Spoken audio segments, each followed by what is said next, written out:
देखिए, इस वक्त जो हालात हैं मिडिल ईस्ट में, ईरान, अमेरिका, इजराइल और बाकी अरब देशों के, इनको लेकर कई बड़ी सनसनीखेज खबरें सामने आई हैं और ये ऐसे खुलासे हैं जो आपको साधारण तौर पर नहीं मिलेंगे, लेकिन मैं कोशिश करूंगा कि आपको इनसाइड स्टोरी जो है वो बताने की कोशिश करूं।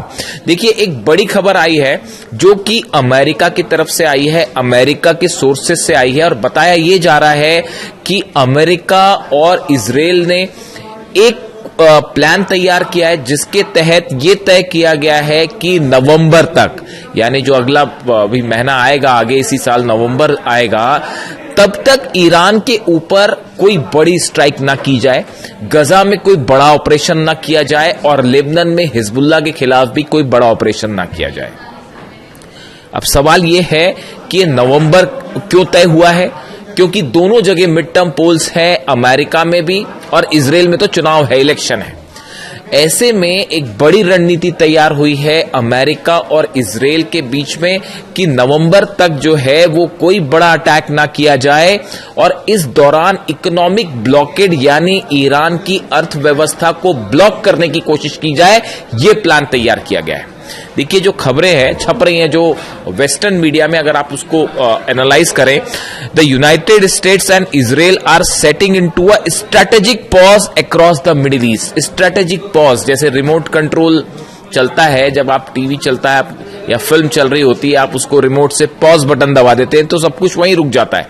फिर जब मन आता है आगे तो आप उसको प्ले दबा देते हैं और वो फिर से शुरू हो जाता है। बिल्कुल इसी तरह से इजराइल और अमेरिका ने कहा जा रहा है कि पॉज बटन दबा दिया है, यानी फिलहाल हमले नहीं करने हैं, चीजों को रोका जाए।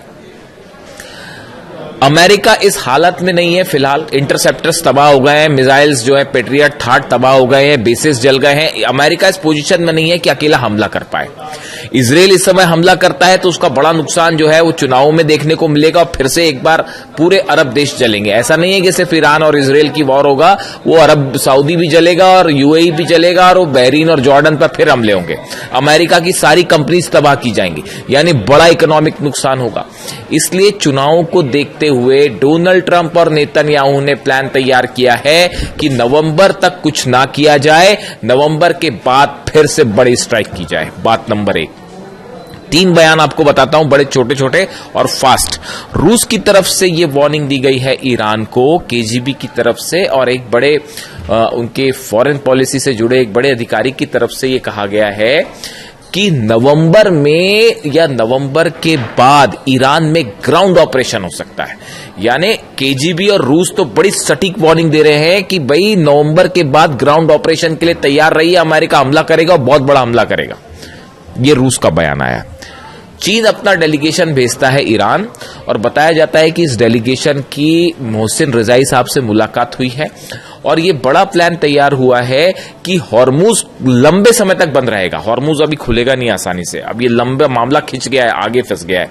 लंबे समय तक अगर हॉर्मुज बंद रहता है तो ईरान कैसे अपना तेल सप्लाई चाइना को जारी रखे, इसके लिए हॉर्मुज के अलावा ऑल्टरनेट रूट क्या हो सकते हैं या हॉर्मुज में कौन सा रास्ता अपनाया जा सकता है, इसको लेकर बड़ी प्लानिंग चीन और ईरान में शुरू हो गई। यानी ये मान के चल रहे हैं दोनों की हॉर्मुज अभी लंबे समय तक बंद रहेगा। सेकेंड चीज। तीसरी चीज आप देखिए, कल ईरान की तरफ से क्या बयान आए। ईरान की तरफ से बयान आए कि हम 2029 तक यानी 2029 तक का इंतजार करेंगे, उसके बाद देखा जाएगा क्या करना है। यानी हम इस जंग को 2029 तक तो कम से कम ले ही जाएंगे। क्यों? जब तक डोनाल्ड ट्रंप सत्ता से बाहर नहीं हो जाते तब तक हम इस जंग को जारी रखेंगे। यानी मामला 2029 तक का बयान आ रहा है। अब देखिए आप रूस के बयान का नेचर कि नवंबर में हमला होगा। चाइना ये कह रहा है कि अल्टरनेट रूट से कैसे ऑयल सप्लाई जारी रखी जाए, यानी हॉर्मुज बंद रहेगा। ईरान तो इसको कह रहा है 2029 तक हम जाएंगे। और खबरें अमेरिका से हैं कि अमेरिका इजराइल ने युद्ध को नवंबर तक पॉज कर दिया, पहले इलेक्शन हो जाए फिर देखते हैं। यानी ये चारों पांचों चीजें एक साथ डेवलपमेंट पिछले 24 घंटे के अंदर की हैं। ये अगर आप इनको जोड़ के देखें तो एक बड़ी पिक्चर उभरती है। बड़ी पिक्चर ये है कि फिलहाल अमेरिका और इजराइल के इलेक्शंस को देखते हुए स्ट्राइक नहीं की जाएगी, लेकिन जो रूस कह रहा है कि एक बड़े ग्राउंड ऑपरेशन की तैयारी, यानी अमेरिका अपनी सेना को मजबूत करने में जुटा हुआ है। जो नुकसान हुआ है उसकी कैसे मरम्मत की जाए, चीजें कैसे डिप्लॉय किए जाए, नई रणनीति पूरी बनानी होगी। ईरान ने सब कुछ ध्वस्त कर दिया, अमेरिका की पूरी रणनीति, वॉर पॉलिसी जो है उसको तबाह करके रख दिया। अब उसके बाद कहानी ये है कि कैसे जो है अमेरिका रीग्रुप हो और उसके बाद क्या हमले की प्लानिंग हो, क्या स्ट्रैटेजी हो, इस पर विचार चल रहा है। लेकिन इसके साथ एक और बड़ी अहम खबर है। देखिए, ऐसा बताया जा रहा है, जो कि तमाम डिफेंस सोर्सेस में, सर्कल्स में ये खबरें हैं। दो तरह की खबरें होती है, एक तो होती है जो अखबारों में छप गई, मिडिल ईस्ट के अखबार छाप रहे हैं, न्यूज एजेंसी छाप रही हैं, इसराइल के अखबार छाप रहे हैं, या अमेरिका में जो है खबरें आप तक आती है, एनालिसिस होती है, दर्शकों तक आता है और वो खबरों के रूप में लिया जाता है। लेकिन एक होते हैं डिफेंस थिंक टैंक्स, जो कि हर घटना के पीछे की सच्चाई समझने की और सामने लाने की कोशिश करते हैं। तो ये जो थिंक टैंक्स हैं, जो कि अमेरिका से जुड़े हैं, इसराइल से जुड़े हैं, ईरान से जुड़े हैं, जो कि सब हालात पर नजर रखते हैं, इनमें एक नई चीज की चर्चा हो रही है। और वो चर्चा ये है, देखिए, अमेरिका ने नेटो के साथ मिलकर एक एलाइड फोर्सेस बनाई थी। ये बात है 1999 की, और अमेरिका ने अपनी इस एलाइड फोर्सेस के साथ मिलके सर्बिया में ऑपरेशन चलाया था, कोसोवो में ऑपरेशन चलाया था, और तत्कालीन जो यूगोस्लाव राष्ट्रपति थे मिलोसेविच, इनके खिलाफ एक्शंस लिए गए थे। कोसोवो से इनकी सेना वापस आई थी। उस समय जो एलाइड फोर्सेस बनाई गई थी, देखिए आप इसका थोड़ा सा जिक्र करना जरूरी है क्योंकि ईरान वॉर से जुड़ रहा है मामला। अमेरिका ने सीधे तौर पर कोसोवो पर कभी हमला नहीं किया। इसके विपरीत 1999 में अमेरिका ने नाटो सहयोगियों के साथ मिलकर सर्बिया के खिलाफ सैन्य अभियान चलाया था, और जो राष्ट्रपति थे मिलोसेविच, उनकी नीतियों के खिलाफ ये था। कोसोवो में अमेरिका और नाटो के सहयोगी के द्वारा चलाया गया ऑपरेशन एलाइड फोर्स इसका नाम रखा गया था। 24 मार्च 1999 से 10 जून 1999 तक चला। 78 दिनों का यह बड़ा सैन्य हवाई हमला था। यह अभियान यूगोस्लाविया के राष्ट्रपति स्लोबोदान मिलोसेविच की सर्बियाई सेना द्वारा कोसोवो में जो वो जिस तरह से उन्होंने कब्जा करने की कोशिश की है, वहां पर जो अपना प्रभाव जमाने की कोशिश कर रहे थे, इसके खिलाफ यह ऑपरेशन था। 78 दिनों के हमलों के बाद यूगोस्लाविया ने घुटने टेके अपनी सेना को कोसोवो से वापस हटा लिया, यूगोस्लाविया ने, और उसके बाद फिर वो अंतर्राष्ट्रीय शांति बलबल वहां पर पहुंच गया। अब देखिए, ये जो कोसोवो में ऑपरेशन हुआ, अमेरिका ने जो सर्बिया के खिलाफ ये ऑपरेशन किया था, इसमें एलाइड फोर्सेस बनाई गई थी नेटो के सहयोग से। एक एलाइड, इसका ऑपरेशन ही नाम एलाइड फोर्सेस था, यानी कई देश मिलकर ऑपरेशन करेंगे कोसोवो में, और सर्बिया के खिलाफ ये ऑपरेशन किया गया। उसके भी 3 स्टेज थे। पहले बम्बार्डमेंट किए गए, पहले कुछ जगह तय की गई कि यहां पर बम्बार्डमेंट करेंगे, और इनका मानना था कि यूगोस्लाविया के जो राष्ट्रपति हैं वो झुक जाएंगे अमेरिका के सामने, तो उन्होंने पहले दौर की बम्बार्डमेंट किए, वो नहीं माने। फिर दूसरे दौर के बम्बार्डमेंट किए गए, उसके बाद भी नहीं माने। फिर तीसरे लेवल के बम्बार्डमेंट हुए।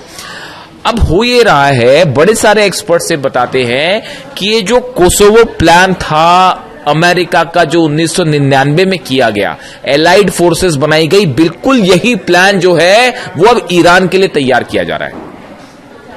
और इसमें सबसे बड़ा मोहरा अमेरिका ने किसी को बना रखा है, तो वो बना रखा है सऊदी अरब।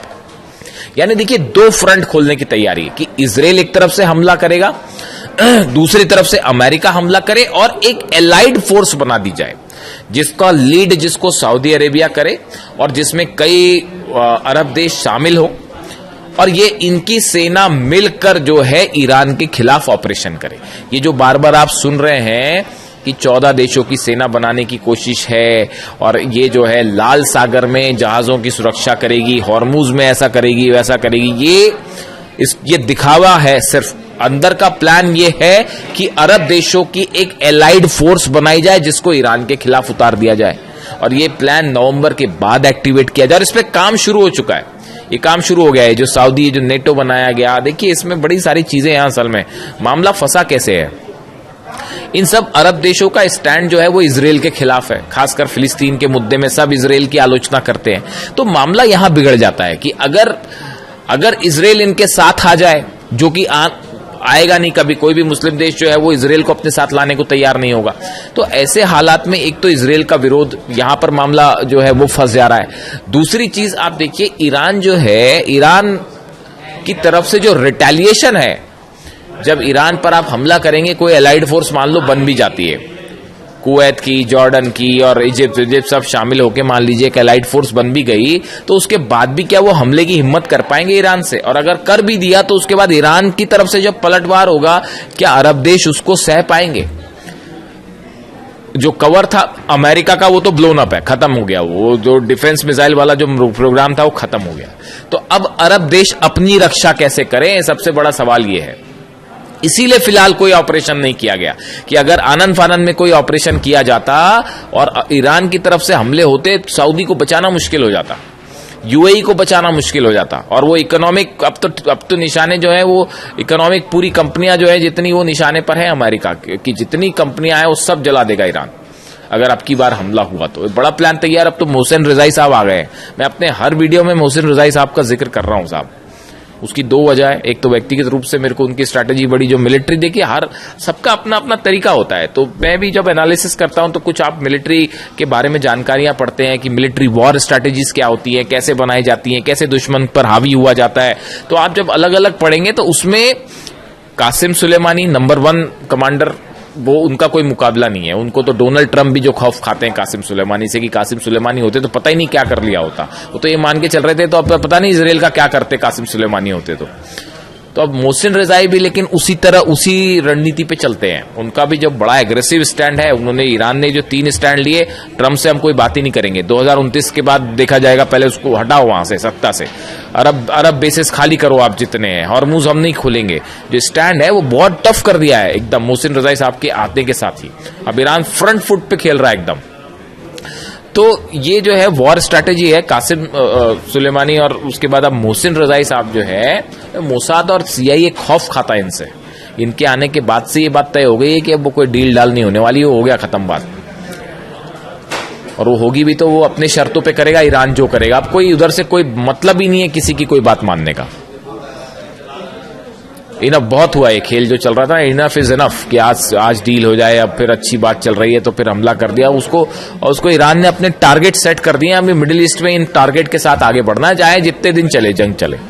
तो ऐसे में ये जो एलाइड फोर्सेस वाला मामला है, इसकी कोशिश में ट्रंप की सेना, सऊदी की सेना सब मिलके, लेकिन अब ये प्लानिंग के स्तर पर ही है। इसीलिए ईरान ने पहले ये बयान दे दिया था, जैसे ये नेटो हुआ, ये श्योर कर लिया गया था कि हमारे खिलाफ अगर कुछ मामला आया भारी पड़ जाएगा।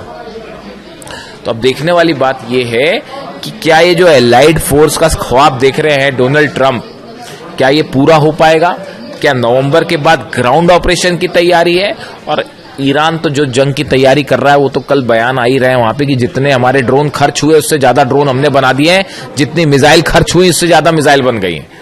और ट्रंप की सेना यही अंदाज लगा के बैठी कि कब मिसाइल खत्म होगी तो हम कुछ करेंगे। वो 5 महीने से यही कोशिश करते रहे कि जो है ईरान की मिसाइल्स खत्म कर दे। वो 5 महीने से कोशिश चल रही थी उनकी। ईरान कह रहा है कि जितनी खर्च हुई उससे ज्यादा तो हमने बना डाली।